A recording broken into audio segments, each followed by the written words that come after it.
Good morning, my dear brothers and sisters in Christ. We love stories. Mahilig tayong makinig ng mga kwento. In fact, we spend hours watching our favorite teleseries or reading posts on social media or listening to podcasts or listening to our loved ones share their joys and struggles. We like stories because for us, they reflect our experiences and teach us lessons about life. But my dear friends, have you ever thought that the scripture, the Bible, the Word of God is the greatest story of all? Because it tells of God's love. It tells of God's love and how He created us, how God walks with us and save us through Jesus Christ. And yet, this greatest story often goes unread. Maybe some of us might have a Bible displayed on an altar at home. But how many of us truly open it? How many of us read it? Or how many of us reflect on its meaning and let it guide our lives? My dear friends, today's gospel invites us to see the scripture, to see the Word of God, not just as a book, but as a living story that speaks to our lives.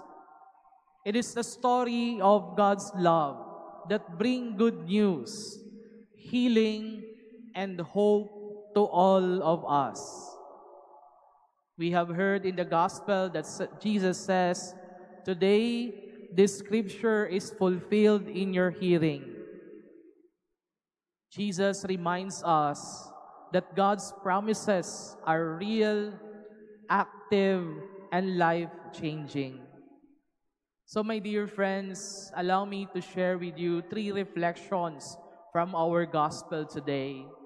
The first one is that our gospel invites us or reminds us that Jesus is our hope. Jesus brings good news to all of us. When Jesus proclaims that He brings good news to the poor, it speaks directly to all of us. You know, my dear friends, many of us struggle. We struggle with poverty. Not just material poverty, but also emotional, mental, and spiritual poverty. We feel the weight of providing for our families, healing broken relationships, or dealing with sickness and uncertainty about the future. Think about the common struggles of everyday life. Maybe the rising cost of basic goods. Maybe you are worrying about your child's education or the stress of providing for our families and working long hours to make ends meet. In these moments, it is easy to feel forgotten or defeated. In our moments of struggles in life, it is easy to feel alone. Lalo na po kapag tayo ay nabibigatan na sa ating mga dinadalang problema. But Jesus reminds us, "I am here to bring you hope. You are not alone." My dear friends, for the poor and the broken-hearted, Jesus offers not just sympathy, but real transformative love. And His message His good news reminds us that no matter how heavy life feels, God is walking with us. Kasama natin ang Diyos sa ating paglalakbay.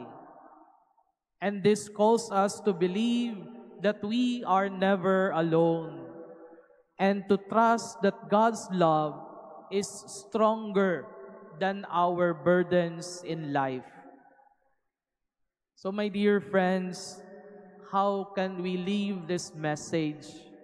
Papaano natin isa sa buhay ang paalalang ito ng ating Panginoon? Well, by trusting God during difficult moments and becoming bearers of hope for others. Small acts of kindness, maybe a listening ear, a warm smile, or a helping hand. These simple acts of kindness become signs of Jesus' good news in our lives. Second is that God always fulfill His promises. Ang Diyos ay laging tapat sa Kanyang mga pangako. Jesus says, "Today the scripture is fulfilled in your hearing." With these words, Jesus reminds us that God is faithful. His promises are not empty.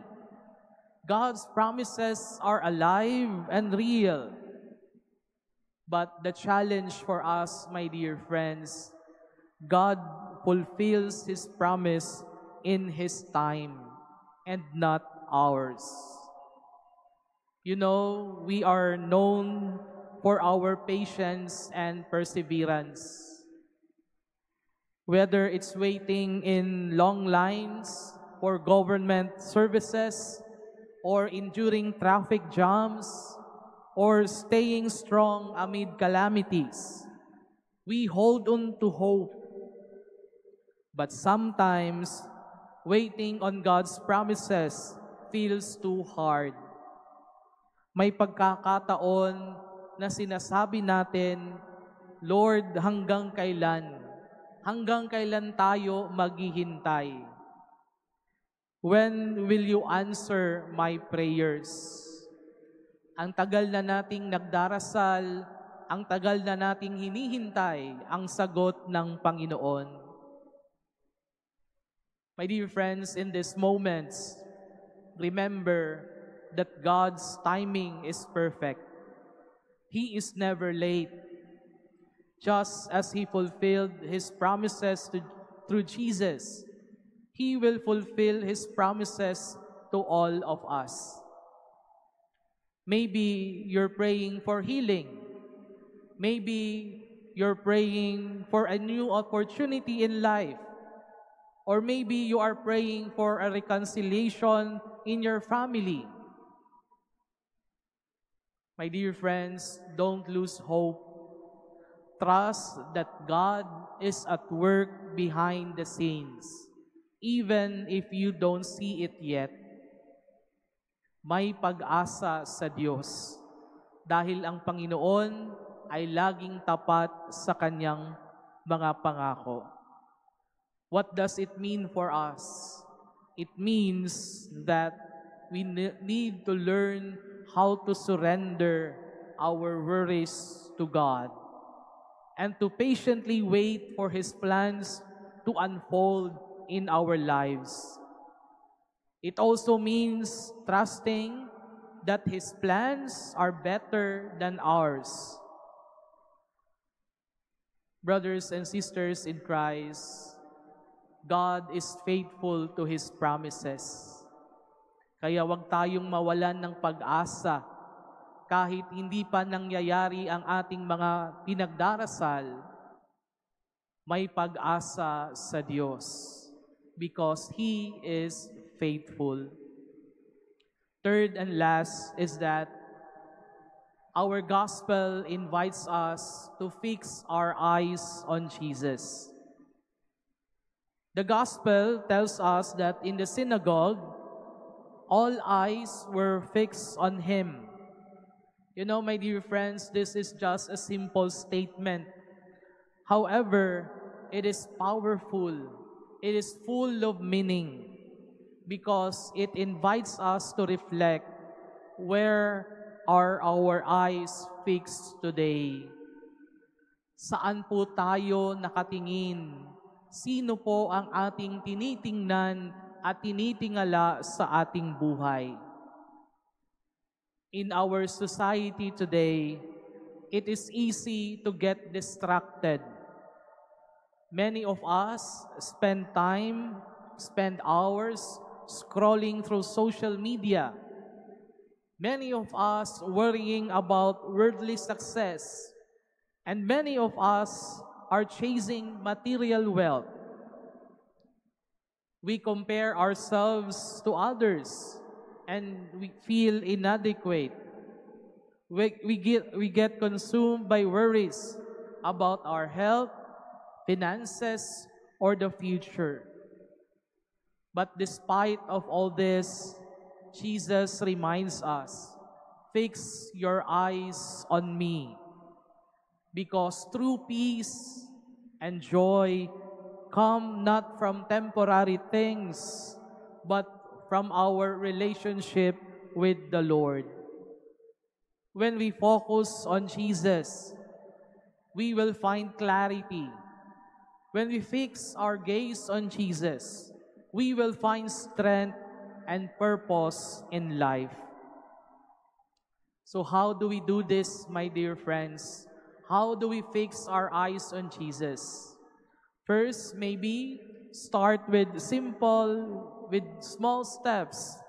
Spend a few moments each day reading the Bible, reading the Word of God, or praying as a family, praying the rosary together as a family, or participate actively in the Mass.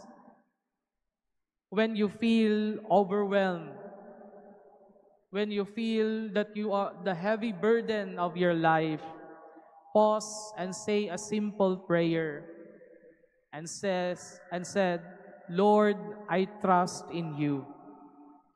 My dear friends, this simple act help us refocus our mind and remind us that Jesus is the center of our lives. Brothers and sisters in Christ, Jesus doesn't just ask us to listen to His word. He calls us to live it and share it with others.